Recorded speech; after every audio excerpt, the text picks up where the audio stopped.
अस्सलाम वालेकुम, this is Kartar Kumar and you guys are watching superior plus by Kartar Kumar. आज के लेक्चर के अंदर हम पढ़ने जा रहे हैं चार्ल्स लॉ को। ये हमारा सेकंड गेस का लॉ है चार्ल्स लॉ, ठीक है, जिसके अंदर हम एक और रिलेशनशिप को पढ़ेंगे।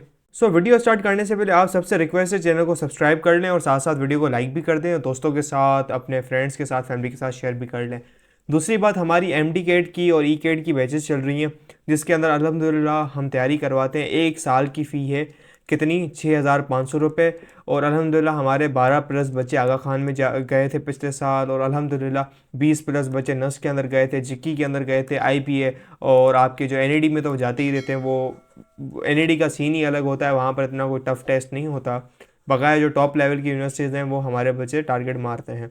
तो अगर आपको भी ज्वाइन होना है, पूरे साल की फ़ी है 6,500 रुपये। उसके अलावा क्लास 9, 10, 11, 12 कोई भी बोर्ड है, पाकिस्तान का कोई भी बोर्ड हो, तो उनकी ट्यूशन चल रही हैं अपने भाई के लिए, बहन के लिए, ठीक है। ऑनलाइन ट्यूशन्स हैं, बहुत ही कम फ़ी है, हम आपको पढ़ाते हैं। 1-on-1 प्राइवेट भी है और बैचेस भी चल रही हैं। तो हमारे जो बच्चे हैं उन तमाम की 95% से ज़्यादा आती हैं, एक्सेप्ट सिंध बोर्ड के, वहाँ पे करप्शन है, राइट। तो बढ़ते हैं, हमारे जो इस नंबर पे आप कांटेक्ट कर सकते हैं, ठीक है। ये जो नंबर आपको व्हाट्सएप पे नज़र आ रहा है। दूसरी बात, आपको अगर नोट्स चाहिए बिल्कुल फ्री के अंदर, हमारे जो नोट्स हैं हम बना रहे हैं, लिख रहे हैं इस चैप्टर के, पूरी फिजिक्स के बुक के जो नोट्स हैं ना वो बनते जा रहे हैं साथ साथ।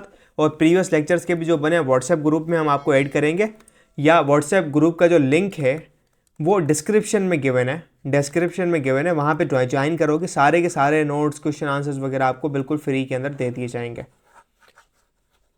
चार्ज लॉ की तरफ बढ़ते हैं। बेसिकली इसके अंदर आपके पास क्या पैरामीटर्स होते हैं, वर्किंग जो पैरामीटर्स होते हैं इसके अंदर होता है एक वर्किंग पैरामीटर आपका, एक होता है वॉल्यूम पैरामीटर, दूसरा जो वर्किंग पैरामीटर होता है वो होता है टेम्परेचर। बकाया जो पैरामीटर्स होते हैं आपके वो कांस्टेंट रख दिए जाते हैं। जैसे आपका जो पैरामीटर है, जो वेरिएबल है, वो है आपकी अमाउंट, अमाउंट को आपकी को कांस्टेंट कर दिया जाता है। और आपका जो प्रेशर है वो भी कांस्टेंट रख दिया जाता है, आपका जो प्रेशर है वो भी कांस्टेंट रख दिया जाता है। तो ये जो लॉ है आपको कहता क्या है, इस लॉ की जो एक्चुअल और करेक्ट जो आपके पास जो उसका डेफिनेशन है वो ये है, the volume of fixed amount of gas. Fixed amount of gas मतलब उसके नंबर ऑफ मोल्स चेंज नहीं किए जा रहे, उसके गिवन में सेम है, एट कांस्टेंट प्रेशर। उसका जो प्रेशर है कांस्टेंट है, वो 1 एटमॉस्फेयर हम ले रहे होते हैं जनरली स्पीकिंग।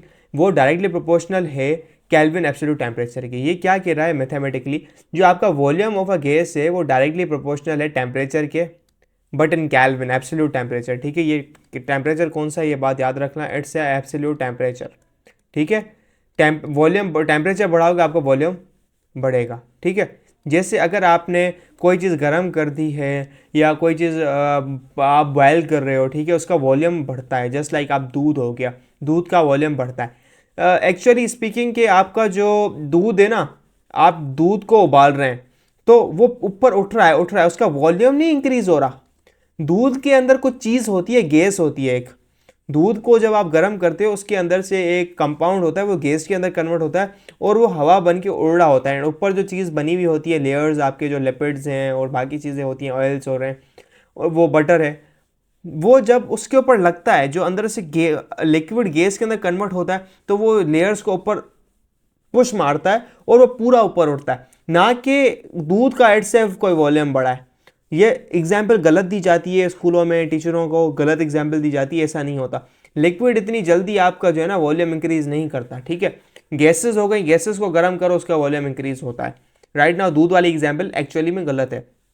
तो इसके थ्रू क्या होगा, एक प्रोपोर्शनलिटी का साइन हटाओगे तो कांस्टेंट आएगा, v is equal to constant को हम कह रहे हैं b, according to using this book B T, ये आ रहा है कांस्टेंट।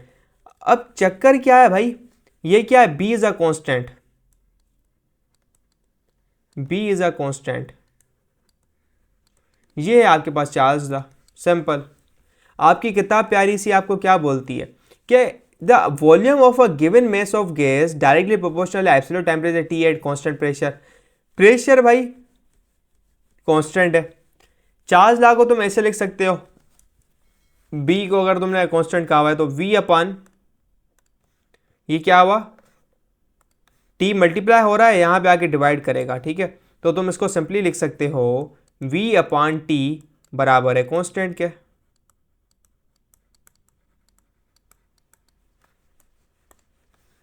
सिंपल, ये है आपके पास। If V1 and V2 volume है गैस के, V1 एंड V2 वॉल्यूम है गैस के, ठीक है, एक टेम्परेचर T1 और T2 के, एक ही सिंपल गैस है, then for two different states Charles law is represented as, Charles law को हम ऐसे भी लिख सकते हैं। देखो एक गैस है हीलियम, हम एग्जांपल लेते हैं, एक ही गैस है हीलियम, आपने क्या किया, एक टेम्परेचर T1 डिफाइन किया है, T1 इज द टेम्परेचर, उस T1 पे इस गैस का वॉल्यूम V1 है, ठीक है। तो आपको पता है T1 पे वॉल्यूम V1 है, तो चार्ज लॉ क्या बोलता है भाई, T1 अपान V1, सही लिख रहा हूं ना मैं ना, V1 अपान, तो भाई चार्ज लॉ क्या बोलता है, आपको बड़े प्यार से इत्मीनान से बोलता है कि भाई साहब आपका जो V1 अपान T1 है, Charles law using Charles law is equal to constant, ठीक है, this is using Charles law. अब फॉर सेम गैस, यही गैस आपकी चल रही है फॉर ये, these were the set of conditions है, सेट ऑफ कंडीशंस है, and on set of conditions भी आपने टेम्परेचर T2 किया और उसकी वजह से जो आपके वॉल्यूम के चेंज आया, तो वॉल्यूम हुआ V2, टेम्परेचर चेंज करने से वॉल्यूम चेंज हुआ। अब चार्ज लॉ उसी सेम गैस के लिए बोलता है कि भाई V2 अपान T2 ये भी कांस्टेंट होना चाहिए, ये कांस्टेंट B बोला हमने, इसको भी B बोला हमने, ठीक है, ये फॉर सेम गैसेस हिस्ट्री चल रही है यूजिंग चार्ज लॉ, ये आपके पास स्टेटमेंट आई है। चूंकि गैसेस दोनों सेम है तो उनके जो कांस्टेंट है वो बराबर होने चाहिए। तो जब आप इन दोनों को इक्वेट करते हैं, this is condition 1, this is equation 2 at condition 2, तो जब आप इन दोनों को इक्वेट करेंगे इक्वल, ये वाली साइड ये वाली चीज़ दोनों बराबर है, मतलब ये दोनों भी आपस में, ये वाली चीज़ इसके बराबर होनी चाहिए, ठीक है। तो जब इसके बराबर होगी तो आप लिख सकते हो सिंपली, क्या लिख सकते हो, V1 अपान T1 बराबर होना चाहिए V2 अपान T2। ये आपके पास रिलेशनशिप है, ये एक और रिलेशनशिप आपके पास निकल के आया, बधाई हो, फार्मूला निकल के आया है, ठीक है।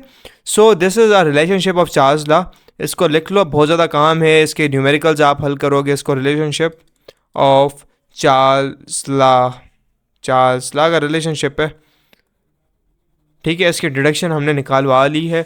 तो ये आपके पास चार्ज लॉ था। इसके अलावा जो आगे जो काम की चीज़ आ रही है वो आ रहा है कि ग्राफ, आप ग्राफ का चक्कर है क्या इससे, ठीक है।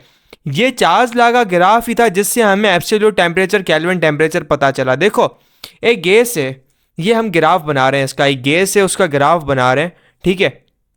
ये एक सिंपल सा ग्राफ है। देखो 0 डिग्री सेंटीग्रेड पे पानी भी, कोई पानी के पास, बर्फ़ के पास भी जो है ना, तुम्हारे पास कोई ना कोई आपके पास वॉल्यूम होता है, इतना मतलब इतना तो होता ही है, ठीक है। हम इतना नहीं ले रहे, इसको थोड़ा बड़ा करके ले रहे हैं, इतना वॉल्यूम होता है। टेम्परेचर बढ़ाओगे वॉल्यूम बढ़ता जाता है, तुमने इतना किया इतना हो गया, इतना किया इतना हो गया, इतना किया इतना हो गया, तो तुम्हारा जो वॉल्यूम है ऐसे स्ट्रेट लाइन हो रही जाती है। तुम टेम्परेचर बढ़ाते जाओ, यहाँ पे टेम्परेचर है, यहाँ पे वॉल्यूम है, तो टेम्परेचर बढ़ाते जाओ वॉल्यूम बढ़ता जाएगा, टेम्परेचर को कम करते जाओ, डिक्रीज़ करते जाओ, तुम्हारा जो वॉल्यूम है वो ऐसे डिक्रीज होता जाएगा। अगर आप इसको एक्स्ट्रापोलेट करो, इस ग्राफ को, एक्स्ट्रापोलेशन एक टर्म है जिसका मीनिंग होता है इस लाइन को पीछे लेके जाओ।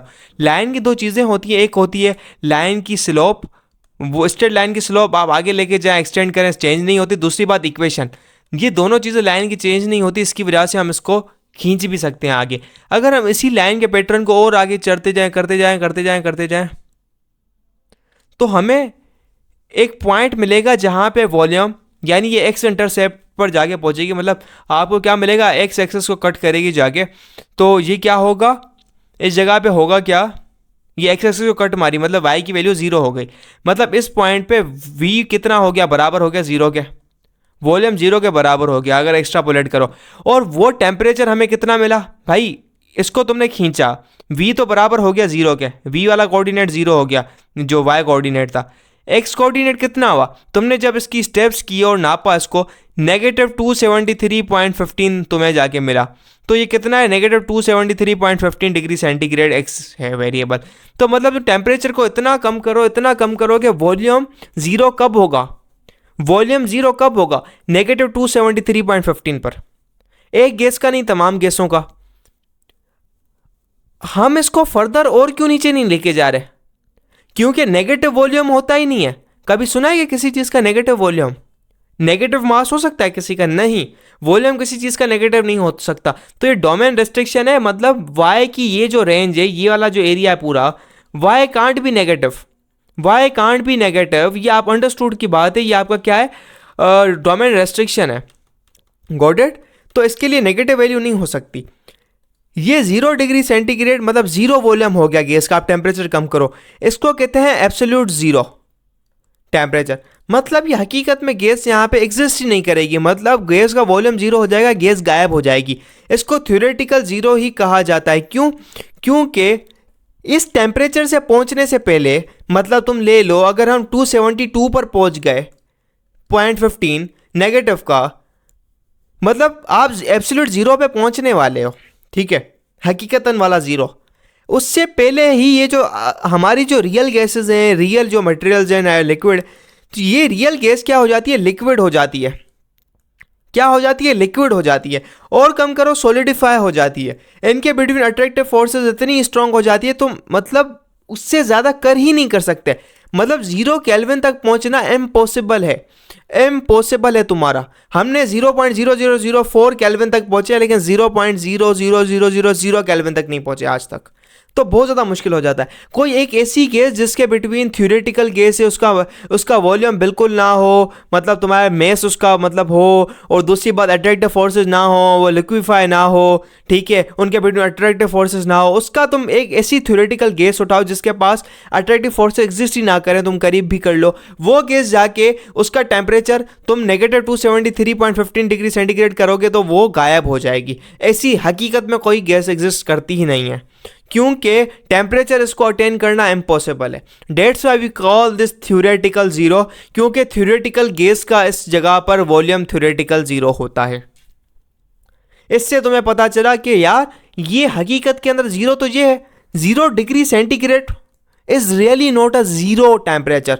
0 डिग्री सेंटीग्रेड, जीरो मतलब नथिंग, टेम्परेचर हो ही ना हो। टेम्परेचर ना हो मतलब भाई temperature is equal to zero क्या है, मैंने शुरू में बताया था, temperature is directly proportional to average kinetic energy, ठीक है।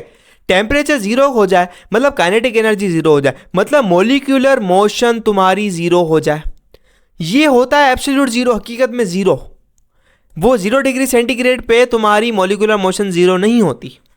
तो इसलिए इसको तुम्हारा क्या एसआई यूनिट कहा गया था, मतलब ये इंटरेस्टिंग चीज़ थी। और तुम्हारे ये जो काम किया था लॉर्ड केल्विन ने, क्या किया, इस नेगेटिव 273.15 को के दिया जीरो है, ये हकीकत जीरो, उसका नाम का केल्विन आ गया के, इधर डिग्री नहीं लगाया जाता। ये है आपके पास, तुमने एक्स्ट्रापोलेट किया इस लाइन को, ये कॉन्सेप्ट था आपके पास इस चीज़ का।